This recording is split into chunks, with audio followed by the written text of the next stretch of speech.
Emiten pengelola Rumah Sakit Mayapada PT Sejahtera Raya Anugerah Jaya Tbk meresmikan satu rumah sakit baru perseroan di kawasan Cakung, Jakarta Timur pada Kamis 9 Juli 2026.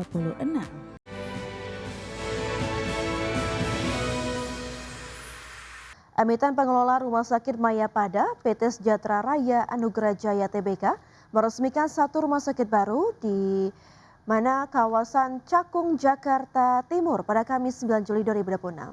Ya, rumah sakit terbaru tersebut merupakan rumah sakit ketiga milik Grup Mayapada di Jakarta dan menjadi yang pertama di Jakarta Timur.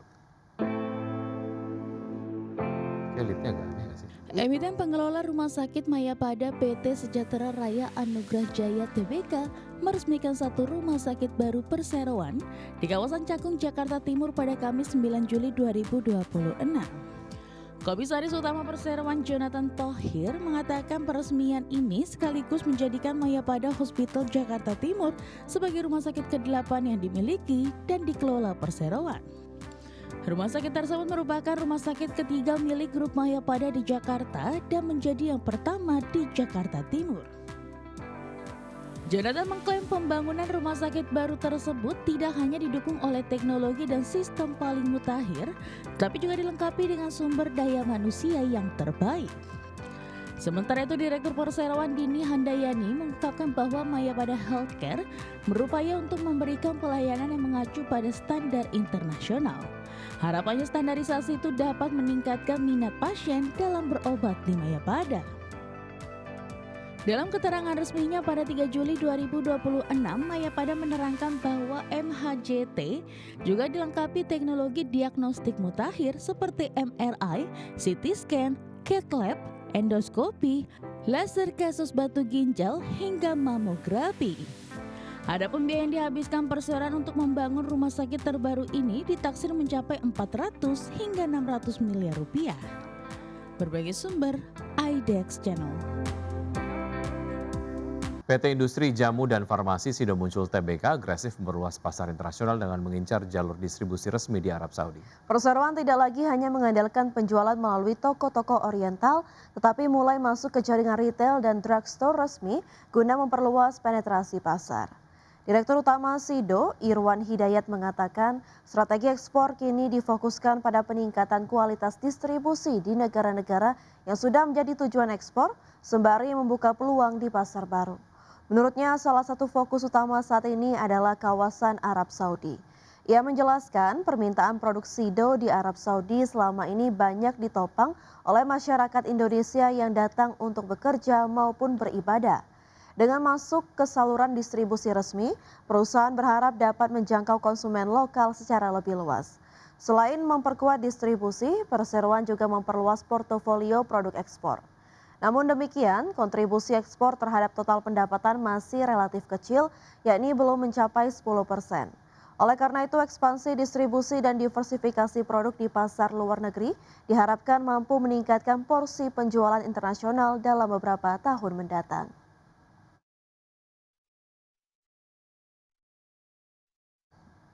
Emiten Energi dan Infrastruktur PT Dian Swasta Tika Sentosa Tbk atau DSSA menyuntikkan modal sebesar 8,53 triliun rupiah ke entitas anak usahanya PT Bali Media Telekomunikasi atau BMT.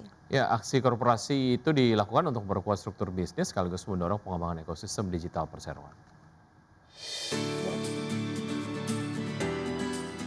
PT Dian Swasta Tika Sentosa Tbk atau DSSA menambah modal PT Bali Media Telekomunikasi sebesar 8,53 triliun rupiah.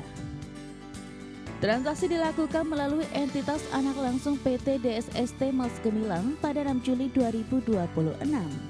Langkah ini disebut sebagai inisiatif strategis untuk memperkuat struktur bisnis dan fondasi pertumbuhan jangka panjang. Tambahan modal diharapkan memberikan fleksibilitas keuangan yang lebih besar bagi Bali Media Telekomunikasi. Dana tersebut dapat digunakan untuk membiayai investasi, memenuhi kebutuhan modal kerja, dan mengembangkan proyek strategis. DSSA juga menargetkan perluasan kapabilitas operasional dan teknologi serta percepatan integrasi ekosistem layanan digital. Setelah transaksi, jumlah saham Bali Media Telekomunikasi yang dimiliki DSST Mas Gemilang meningkat menjadi 19,7 triliun rupiah saham.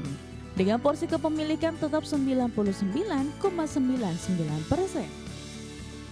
Analis Kiwong Sekuritas menilai aksi korporasi ini cenderung netral terhadap kinerja jangka pendek DSSA. Namun saham DSSA direkomendasikan trading buy dengan target harga Rp825 per saham. Berbagai sumber IDX Channel. Terima kasih Anda masih bergabung sama kami pemirsa, dan sebelum saya lanjutkan perbincangan bersama Pak Wawan, kita akan simak terlebih dahulu data dari pergerakan IHSG di 7 menit pertama di hari ini, di pagi hari ini kita dapat saksikan di layar televisi dan kami pass dulu datanya dari RTI.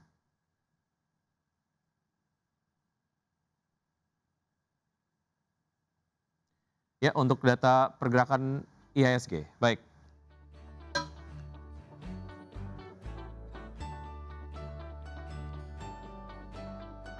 Untuk datanya boleh diarahkan ke IHSG teman-teman. Baik, oke. Ya, IHSG sejauh ini bergerak menguat 0,25% di level 5.125,605. Kemudian pergerakan dari saham-saham yang masuk ke dalam top gainers diantaranya ada Raja, kemudian ada Dewa, ada Antam, AMMN dan juga BRMS. Top losers sejauh ini ada JECX, Jelly, Telkom, BACH dan juga Energi. Beberapa saham mencatatkan ataupun mencatatkan diri di Bursa Efek Indonesia beberapa waktu yang lalu pada saat IPO, tapi kemudian saat ini masuk ke dalam jajaran top losers ya. Pergerakan sektoral pemirsa, sektor basic industries memimpin penguatan dengan penguatan 0,68%, disusul oleh sektor properti dan juga energi. Sementara itu sektor infrastruktur melemah 0,02%. Dan berikutnya adalah kita akan simak pembukaan dari bursa-bursa utama Asia di pagi hari ini. Ya, untuk bursa-bursa utama Asia di pagi hari ini dibuka mix dengan Nikkei 225 dibuka menguat 1,88% di level 69.015. Kemudian STI Singapura dibuka melemah 0,23% di level 5.421. Kospi Korea dibuka menguat 3,82% di level 7.570. Dan Hang Seng Hong Kong dibuka menguat 24.162, menguat 0,55%. Dan berikutnya adalah saham-saham yang direkomendasikan pagi hari ini dari Pak Wawan Hendrayana. Pemirsa, ada Medco, kemudian juga BBCA, ada ESA dan juga ICBP. Bagaimana analisis lengkapnya dan juga support kemudian resistance yang direkomendasikan? Kita akan langsung membahasnya. Pak Wawan, kita ke Medco terlebih dahulu. Silakan Pak Wawan. Ya, untuk Medco sendiri ini memang saham yang terkait dengan energi terutama minyak bumi ya. Dan dengan memanasnya kembali Selat Hormuz itu memang kemarin sempat harga minyak itu yang crude oil itu sampai di atas $80 per barel. Dan itu juga mendorong harga saham Medco. Memang di saat ini sedikit ada turun harga minyak karena ada kabar bahwa Amerika Serikat dan Iran kembali bernegosiasi. Namun melihat tren yang ada sepertinya betul-betul murni nego dan damai di sana cenderung masih cukup butuh waktu ya. Sehingga harga minyak bisa saja kembali mengalami volatilitas naik. Kalau itu terjadi ya Medco akan diuntungkan. Jadi harga Medco saat ini saya sarankan buy on weakness, terutama kalau harganya bisa menyentuh ke 1150 dengan target jangka pendek ke 1250. Baik. Untuk Medco direkomendasikan menengah panjang atau seperti apa Pak Wawan? Ya, Medco ini memang lebih baik dijadikan saham untuk trading begitu ya. Ini memang riding dari pergerakan harga minyak itu sendiri dan juga harga energi tentunya.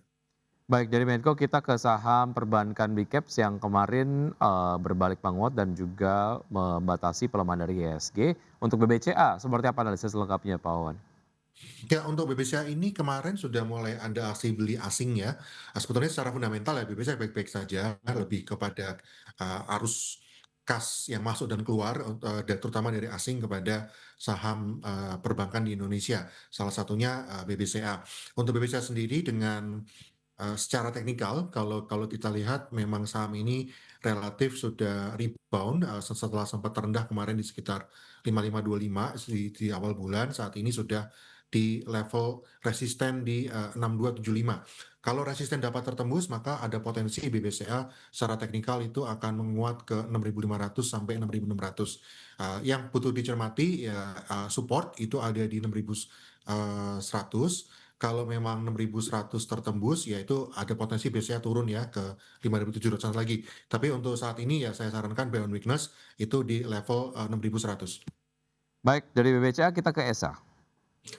Kalau ESA ini sebetulnya saham energi, jadi berbeda dengan Medco yang fokusnya kepada minyak bumi. Kalau ESA ini lebih kepada gas ya, lebih kepada gas. Karena harga gas juga mengalami kenaikan, maka saham ESA itu juga mengalami rebound. ESA sendiri titik terendah itu terjadi di 5.500 dan saat ini di 570 saya sarankan bisa buy, ya mungkin on weakness sedikit ke 560-an dengan target secara teknikal dia itu punya gap di 600, jadi kita harapkan dia akan kembali dulu dalam jangka pendek ke 600. Baik, dari ESA kita ke saham terakhir yang Anda rekomendasikan ada ICBP, silakan Pak Wawan. Oke, karena kita sudah ada saham perbankan, lalu juga ada saham energi, ya kita diversifikasi sedikit ke saham consumer good, di mana CBP ini termasuk cukup defensif gitu ya, terutama kalau kita lihatnya adalah sebulan terakhir. Untuk ICBP, karena kemarin ada bagi dividen, terjadi gap gitu ya di 6.900. Ini dapat dimanfaatkan untuk support saat ini ICBP ada di support 6650. Saya sarankan bisa akumulasi dengan target jangka pendek itu kembali ke 6850. Baik, itu tadi beberapa saham-saham yang direkomendasikan pagi hari ini oleh Pak Wawan, di antaranya adalah ada Medco, kemudian juga ada BBCA, ESA, dan juga ICB. Terakhir, terkait dengan proyeksi dari ISG hari ini seperti apa Pak Wawan? Untuk ISG sendiri memang pergerakan 2 hari ini juga didorong juga oleh pergerakan saham-saham IPO ya yang beberapa mengalami arah. Namun kita lihat seperti saham CSEX itu hari ini justru mengalami ARB setelah kemarin arah. Jadi ini memang bisa membebani untuk ISG. Jadi untuk ISG sendiri proyeksi kami di hari ini akan ada support di 5.850 dan resisten di 6.000. Baik, Pak Wawan, terima kasih atas informasi dan juga berbagai analisis yang sudah disampaikan. Semoga dapat menjadi referensi untuk pelaku pasar dapat menerapkan strategi investasinya hari ini. Namun keputusan investasi kembali ke tangan investor. Sukses selalu Pak Wawan, sehat selalu, sampai jumpa. Terima kasih. Sama-sama, selamat pagi, sehat selalu.